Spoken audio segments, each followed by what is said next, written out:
With Mapbox moving to a payment system and requiring a credit card for their free services, I thought I would share a different method that uses a publicly available, open, and free data source to get height map data for the entire globe.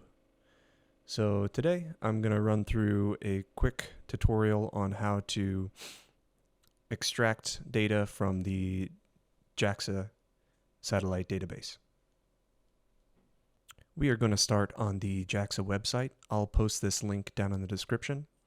And basically, there are a few links that we need to click through, first one being there. So just follow along on your screen. We need to go down to related links and click on the ALOS Global Digital Surface Model. And once we're there, we'll get a map overview of the globe. And we're not quite there yet. We still need to scroll down pretty much to the bottom to the download area and click on the user registration link.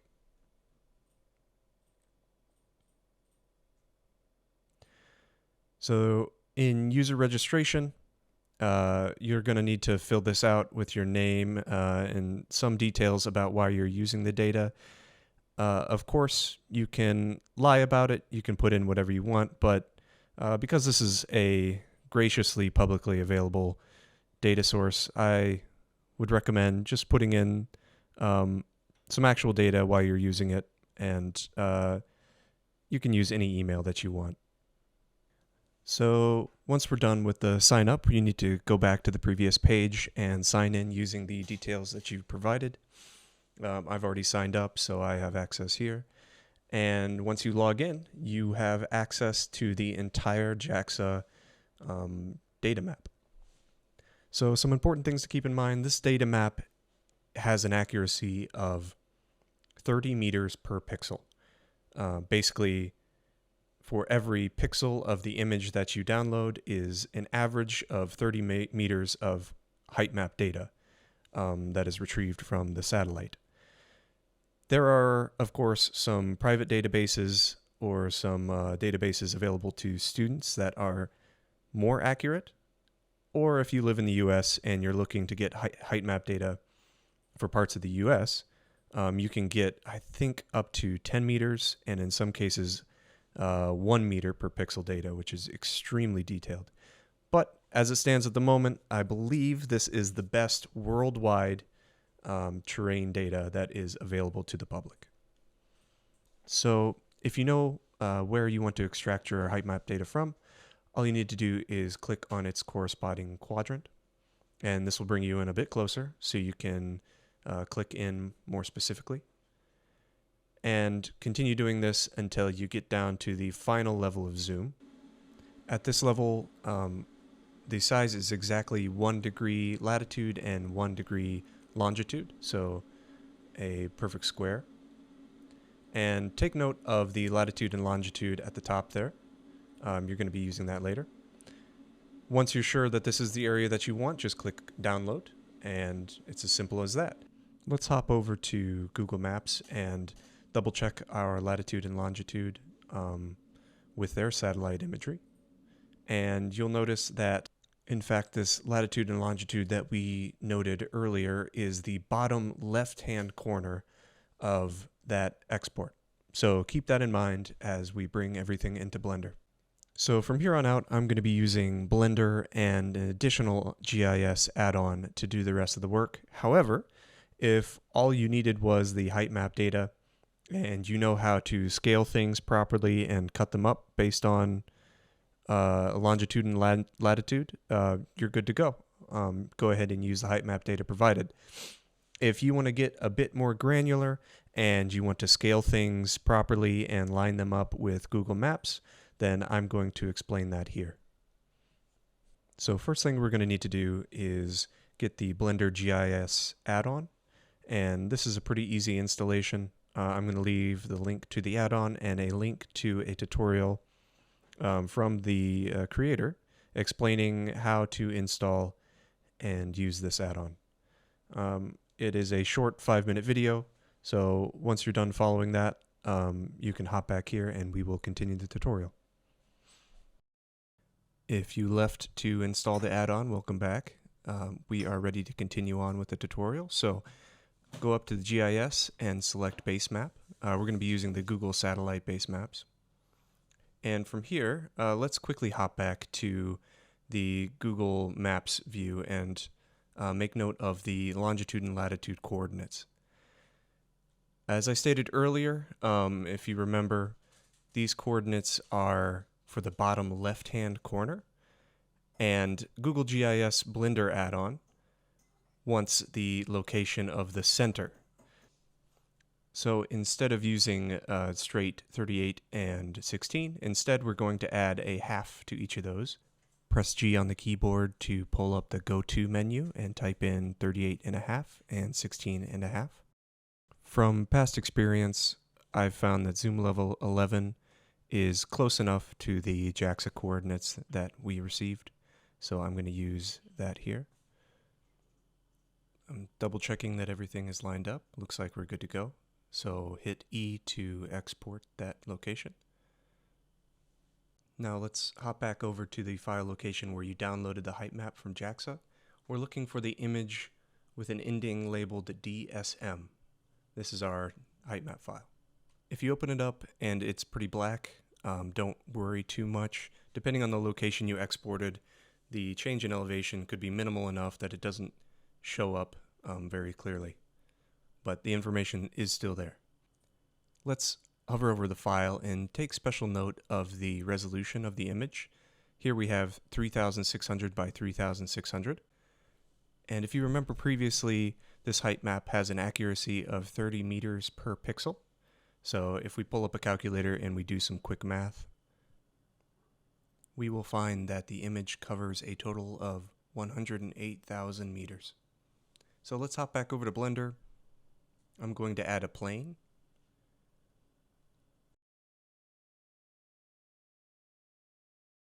In the bottom left-hand dialog box, let's take that 108,000 meters and add it to the size. And we'll see that the image from Google is pretty close to the size that we got from our calculations, so that's good.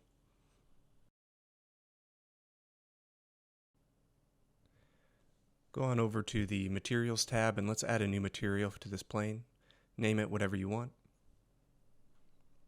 And within the shader menu, let's add a new image texture.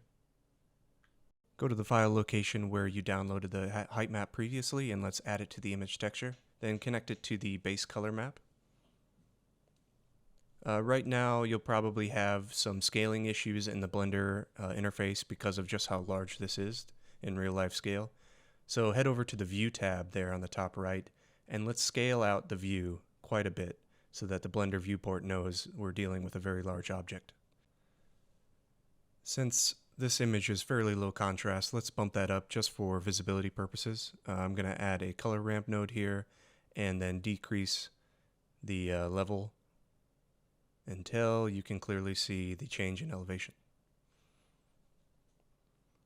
Let's drop the specular value down as well, just for clarity's sake, so the blacks are true black. To make things easier to line up perfectly, I am going to take the black and white value and plug it into the alpha of this same texture, and then go back over to the Materials tab, scroll all the way down to the bottom and change the blend mode to alpha clip and the shadow mode to alpha clip. Then we can adjust the clip threshold value until we get a nice clean edge on the sides of our height map. You'll notice that things aren't matching up perfectly, and this could be due to a variety of reasons. Every map has to make some calculations for projecting a spherical Earth onto a flat plane, and I'm deciding to go with the measurements and distances given by JAXA instead of Google Maps. You could do this the other way, but I'm choosing to scale down Google and stretch it until it matches the height map that JAXA provided. I was a bit surprised by the sheer amount of distortion that happened, so I'm going to take special note of the scale factor of the Google Maps and account for that if I ever want to be more granular in the future. If anybody knows the differences in how JAXA and Google Maps do their calculations, please let me know down in the comments. I'd be very curious to see why there's such a big difference. Now that we have our maps lined up, we need to choose a part of the map that we want to use and export. I'm going to be using this height map for Unreal Engine, which has a map limit of around 10 kilometers. So I am going to create a smaller box that represents that 10-kilometer boundary. Seeing this makes it really clear just how large these height maps are and how much area we are actually working with here. I'm going to go over to the Object Properties menu and let's change the box over to Wireframe Display, just so it's a bit easier to visualize the location of our height map. And you'll see that our height maps are pretty well aligned, but I'm going to make some small adjustments just to make sure that we're all lined up properly. Once we're all lined up, let's extrude the box down through both maps. We are going to be using this as a mask to cut out the maps together. I'm going to rename both of these objects just to make things organized and throw them into a collection. Before making any irreversible changes to our objects, I am just going to make a copy. So we have an unchanged version to go back to in case we don't like the location we chose. Let's hop over to the modifiers and we're going to add a Boolean modifier. Then select our cutting object and make sure we have intersect selected. And make sure the solver is on fast as well. Because these are low poly objects, exact is going to have a hard time calculating. Then let's hop over to the color map and do the exact same thing, cut it out using fast and intersect. And there you have your height map and your color map both cut out to the same size and overlapping one another. Now that we have everything pretty and lined up, we are going to apply our modifiers.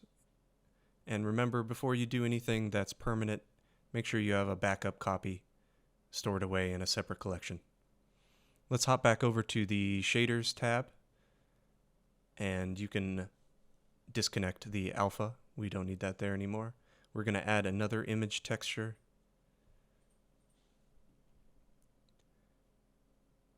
And then click New Image. Make this whatever size you want your height map to be. I'm going to go with a 2K image size, so 2048 by 2048. And make sure you have 32-bit float selected. And then name your new image anything you need.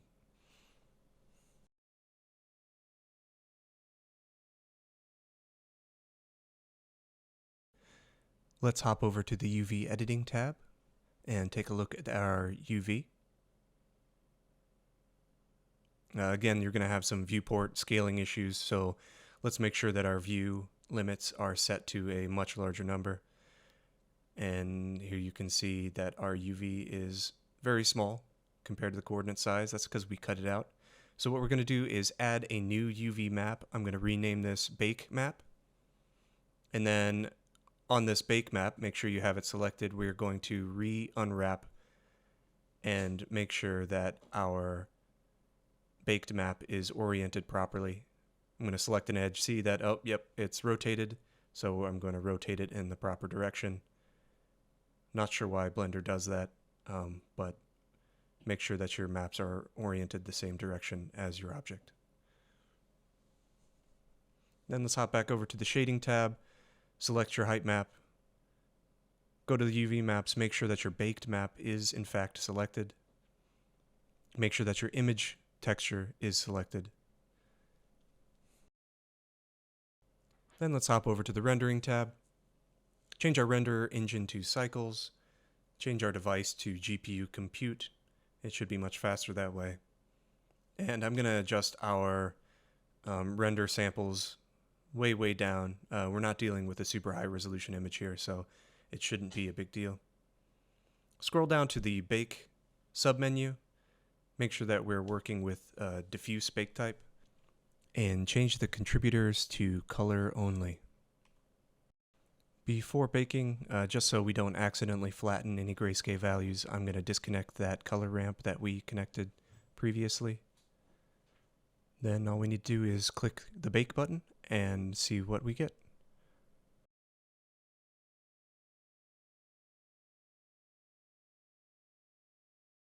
Once we're done baking, we can connect our color ramp to our new baked height map and then plug that into our color input. Let's hop over to the UV maps again, delete our previous UV map and just leave our bake map. And we'll quickly notice that there's something wrong. Our UV map that we've baked is creating this strange stepping effect caused by an averaging of the grayscale values. This commonly occurs when compressing an image down to a PNG or JPEG format that has a smaller bit depth. The grayscale values go from 32 to 16 or 8, which understandably restricts the level of detail. So let's back up and do this again. This time going to the original image file and make sure that our color space is set to linear ACES.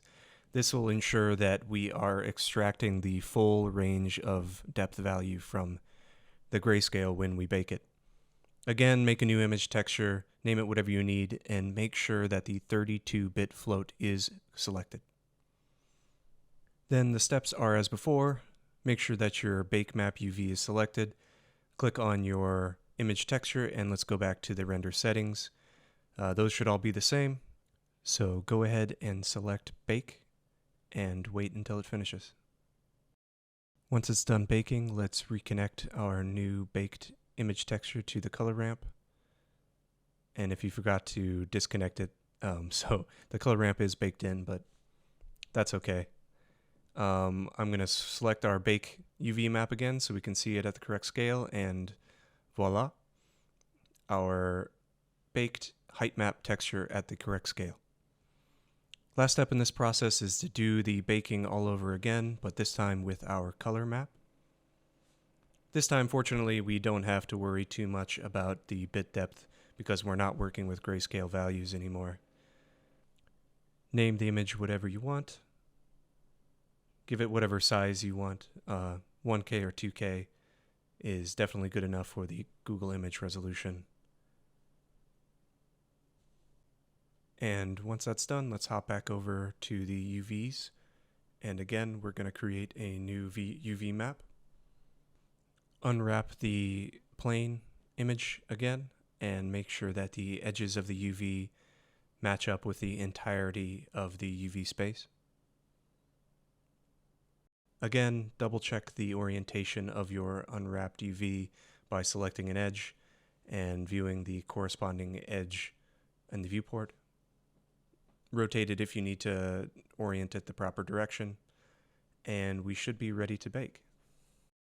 Once again, make sure you have the UV selected, your image texture selected, and hop back over to the render panel. Settings should pretty much stay the same, so go ahead and click bake. If it throws up an error, make sure that your object over on the collections has the rendering turned on. It's the camera on the right side. Otherwise, it will not bake properly.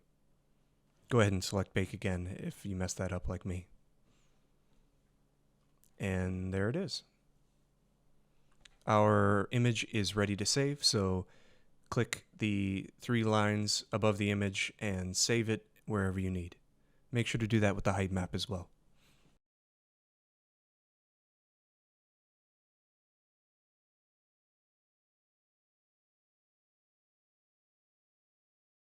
Once it's all saved, you can connect your new baked map into the color input, hop back over to our UVs, and delete the old UV, or just click the camera button to activate the new UV. Everything looks good. Last step here, I want to test that everything is lined up properly and we have a nice looking height map with a color map on top of it.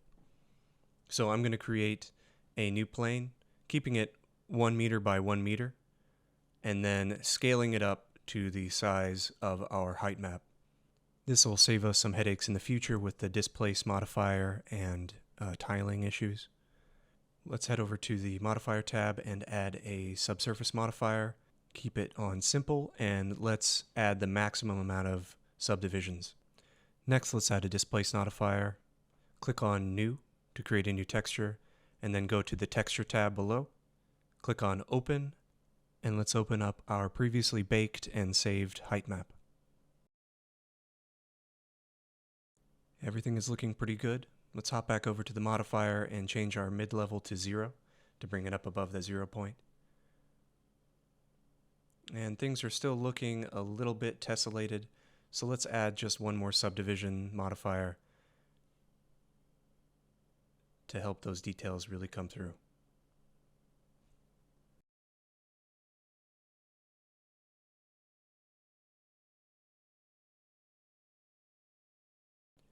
Right-click on the model and hit Shade Smooth to average out those normals, and everything's looking pretty good. Now let's add back on the color map that we previously baked. Create a new material, name it whatever you need.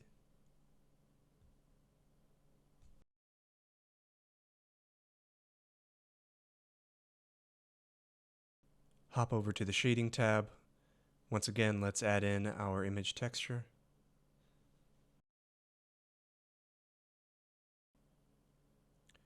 Open up our previously baked and saved color texture and connect it to the color.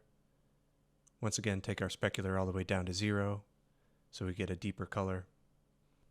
And now that the color map is on there, I think I'm seeing a bit of misalignment, so let's hop into the top view. You can get to the top view by clicking the Z, and yep, in fact, things are slightly off. Luckily, this is an easy fix. Let's hop back over to our displace modifier in the modifiers panel. And for coordinates, make sure instead of local, we have UV selected. Now, this will cause some weird edges, some walls on the edge of our texture. Fortunately, again, this is a pretty easy fix. All we need to do is hop on over to the Texture tab, scroll down until you see the mapping caret, click on that, and under Extension, instead of Repeat, we want to select Extend. This will extend the image all the way to the edges and get rid of any sort of repeating artifacts. And then you can rotate around and see that everything is lining up well and looking pretty good. One last check. We do want to match this up with the real world elevation. So to do so, let's jump back over to Google. Make sure at the bottom layers we have terrain checked. And then we can zoom into our area.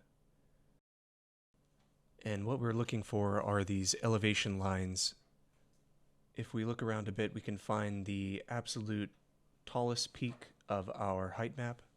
Counting up the lines, we can see that the elevation at that peak is about 480 meters. Now, this is above sea level, so if you don't have any ocean in your view, and you're just working off of elevation lines to elevation lines, you're going to have to do some basic subtraction. But luckily for us, we have the ocean, so we just have to go from 0. I'm going to create a cube here for reference that's 480 meters tall. And make sure the bottom of it is at 0. And then we're going to align this cube with the same point on our height map. After we're all aligned, all we need to do is simply change the strength value of our displace modifier until the peak of our height map aligns with the top of the cube.